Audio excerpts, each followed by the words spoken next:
செராஸில் பட்டாசு விற்பனையாளர் ஒருவர் தனது கடையில் ஏற்பட்ட வெடிப்பிற்கு முழு பொறுப்பேற்பதாக உறுதியளித்துள்ளார்.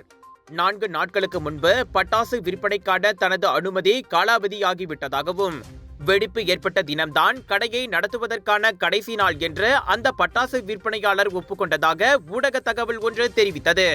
வானவெடிகள் மற்றும் பட்டாசுகளை விற்பனை செய்வதற்காக தாம் பெற்றிருந்த போலீஸ் அனுமதி பிப்ரவரி 7ஆம் தேதி காலாவதியாகிவிட்டதை அந்த விற்பனையாளர் தெரிவித்தார்.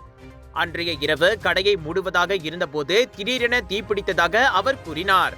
இந்த தீ விபத்துக்கான சரியான காரணம் தெரியவில்லை என்றாலும் வாகன உரிமையாளர்கள் மற்றும் கடை உரிமையாளர்கள் உட்பட பாதிக்கப்பட்டவர்களுக்கு முழுமையாக இழப்பீடு வழங்குவதோடு இச்சம்பவத்திற்கு தாம் முழு பொறுப்பு ஏற்பதாகவும் உறுதியளித்துள்ளார். சேதமடைந்த வாகனங்களில் டொயோட்டா வெல்ஃபயர் மற்றும் பெருடுவா பேசா ஆகியவை முறையே அவரது மனைவி மற்றும் சகோதரிக்கு சொந்தமானவை.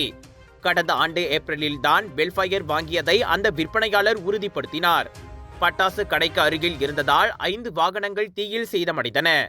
சம்பவத்தின் போது வெல்ஃபயர் வாகனத்தை பாதுகாப்பான இடத்திற்கு தனது மனைவி நகர்த்த முயன்றதாகவும், ஆனால் தீ வேகமாக பரவியதால் அதை கைவிட வேண்டிய கட்டாயம் ஏற்பட்டதாகவும் அந்த வர்த்தகர் தெரிவித்தார்.